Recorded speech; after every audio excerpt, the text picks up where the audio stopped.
Hello मेरे प्यारे प्यारे निंजा वॉरियर्स, कैसे हैं आप सब। आज मैं बताने वाली हूँ आप लोगों को डेटा हैंडलिंग के बारे में। तो यहाँ पे हम लोग जानेंगे डेटा क्या होता है। तो बच्चों, ये आपका मोबाइल वाला डेटा बिल्कुल भी नहीं होने वाला है। यहाँ है एक अलग तरह का डेटा, और ये डेटा होता है collection of the information. Collection of the information it means कि आपको किसी भी तरह की सूचनाएं दी जाती हैं। सूचनाओं का मतलब हो गया इन्फॉर्मेशन। जैसे कि आपकी क्लास के स्टूडेंट्स की हाइट का एक डेटा दे दिया गया आपको, आपकी क्लास के सभी स्टूडेंट्स के मार्क्स बता दिए गए, या आप अपने फ्रेंड्स ग्रुप में सबके वेट का एक लिस्ट बना लो। तो ये होता है हमारा डेटा। समझ में आया बच्चों। अब ऐसी और से भी इन्फॉर्मेशन के लिए आप मुझे कमेंट कर सकते हैं। अब हम पढ़ेंगे रेंज। ये रेंज क्या होती है, इसे हम परिसर भी बोलते हैं। ये रहा हमारा परिसर। अगर आपके पास किसी भी तरह का डेटा दिया गया है, सपोज ये जो डेटा दिए गए हैं आपके यूनिट टेस्ट के मार्क्स दिए गए हैं 6 बच्चों के, तो इसको निकालने के लिए, इसका रेंज निकालने के लिए फॉर्मूला होता है range equals to maximum number minus minimum number. ये आपका फॉर्मूला है। और इसको अब निकालेंगे कैसे।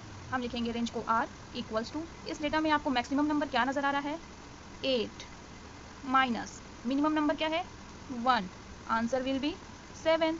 तो ये रहा हमारा रेंज। तो समझ में आ गया बच्चों। अब मैं बताऊंगी आपको नेक्स्ट मीन। तो ये रहा हमारा mean.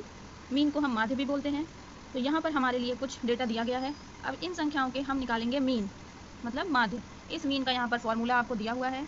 Mean is equals to sum of observation. इसका मतलब है कि जो भी यहाँ पे नंबर्स दिए गए हैं, इन नंबर्स का योग करना है, जोड़ करना है। और नंबर ऑफ ऑब्जर्वेशन का मतलब होता है कि ये कितनी संख्याएं हैं। तो यहाँ पर आपको 6 संख्याएं दिखाई दे रही हैं। मीन निकालने के लिए इन्हें जोड़ना पड़ेगा। मीन को हम m से डिनोट कर देंगे। अब इन सारी संख्याओं का हम जोड़ करेंगे, जो आएगा 25। फिर लगाएंगे अपॉन, कितनी संख्याएं हैं 6। और फिर सॉल्व करना चाहते हैं तो इसमें आप भाग दे देंगे, जो हमारा आंसर डेसिमल में आ जाएगा। तो 4.1 ये इसका एवरेज हो जाएगा। एवरेज मीन्स इसका माध्य निकल जाएगा। आई बच्चों समझ में। मोड निकालने के लिए अब हम देखेंगे मोड, जिसको हम बहुलक भी बोलते हैं।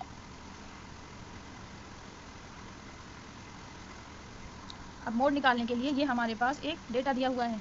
अब इस डेटा में हम ये देखेंगे जो नंबर सबसे ज़्यादा बार रिपीट हुआ है, जो नंबर सबसे ज़्यादा बार रिपीट हुआ है वो हमारा मोड कहलाएगा, बहुलक कहलाएगा। तो आइए बच्चों देखते हैं कौन सी संख्या इसमें सबसे ज़्यादा बार आई है। तो हम देख सकते हैं इसमें हमारे पास 4 ऐसी संख्या है, 4 डिजिट ऐसा है, डिजिट 4 ऐसा है जो बार बार आया हुआ है। इट मीन्स ज़्यादा बार आया हुआ है। तो हमारा मोड होगा मोड इक्वल्स टू 4।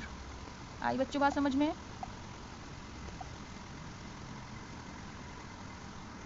माध्यिका। तो बच्चों देखो, जब मीडियन निकालना होता है, यानी कि जब हमें माध्यिका निकालनी होती है, तो हमारे पास जो भी संख्याएं दी हैं, जो भी डेटा दिए गए हैं, सबसे पहले इसे हम असेंडिंग या डिसेंडिंग ऑर्डर में लिखेंगे। इट मीन्स आपको इसे आरोही या अवरोही क्रम में पहले व्यवस्थित करना पड़ेगा। तो पहला डेटा जो आपको रेड कलर में नज़र आ रहा है, वो उसे हम असेंडिंग ऑर्डर में नोट करते हैं। हमने इसे असेंडिंग ऑर्डर में नोट कर दिया है। अब हम देखते हैं इनमें कितनी संख्याएं हैं। उन संख्याओं को हम n से डिनोट करेंगे। n equals to 6। और 6 जो है ऐसा नंबर है जो कि इवन है। तो माध्यिका निकालने के लिए जब संख्याएं इवन नंबर टाइम्स हों, तो माध्यिका हमारी होती है n अपॉन में 2। n अपॉन 2, यहाँ पर n की वैल्यू है 6 और अपॉन में 2, तो 2 का भाग जाएगा 6 में, आंसर आएगा हमारा 3। तो हम स्थान पर जो भी संख्या होगी वो हमारी मीडियन कहलाएगी, यानी कि हमारा जो मीडियन होगा उसको हम 3 बोलेंगे। आई बात समझ में। इस तरह के और भी क्वेश्चंस आप करोगे सॉल्व, वो भी बहुत ही ईजी तरीके से। आई थिंक आपके सारे कॉन्सेप्ट जो हैं बिल्कुल क्लीन एंड क्रिस्टल होते चल रहे हैं। आई होप आपके पास जो भी क्वेश्चंस आएंगे आप उसको यूँ धुएं में उड़ा दोगे, है ना बच्चों। अब हमारे पास यहाँ पर एक दूसरा डेटा दिया हुआ है, जो है हमारा 3, 4, 1, 2, 5, 3 एंड 6। तो अब कैसे करेंगे इसको सॉल्व। तो हो जाए हमारे निंजा वॉरियर्स बिल्कुल रेडी इस कॉन्सेप्ट को सीखने के लिए। तो सबसे पहले क्या करेंगे, हमें यहाँ पर इसे पहले असेंडिंग या डिसेंडिंग ऑर्डर में करना होगा अरेंज। तो फटाफट अपनी कॉपी और पेन पे स्टार्ट हो जाइए। तो देखो बच्चों, यहाँ पे हमने देखा कि हमारा जो n है, यानी कि नंबर ऑफ ऑब्जर्वेशन कितने हैं आपके 7 है, और 7 एक हमारा ऑड नंबर होता है। और ऑड नंबर के लिए हमारे लिए फॉर्मूला होता है n+1 डिवाइडेड बाई 2। अब यहाँ पे n हमारा 7 है, 7 में हमने किया 1 को प्लस डिवाइड किया 2 से, हमारा आंसर आया 8/2। जब 2 को 8 में डिवाइड करेंगे तो हमारा आएगा 4। अब हम अपने क्वेश्चन में देखेंगे कि हमने जो असेंडिंग ऑर्डर अरेंज करी हुई थी, उसके चौथे नंबर पे कौन सा डिजिट है। तो चौथे नंबर पे हमने देखा कि वहाँ पर 3 है। तो चौथे नंबर पे हमने देखा हमारा 3। ये होगा हमारा मीडियन। तो कैसा लगा बच्चों आज की मेरी ये क्लास? होप आप लोगों को ये सारी चीज़ें बहुत ही अच्छी तरह से समझ में आई होगी।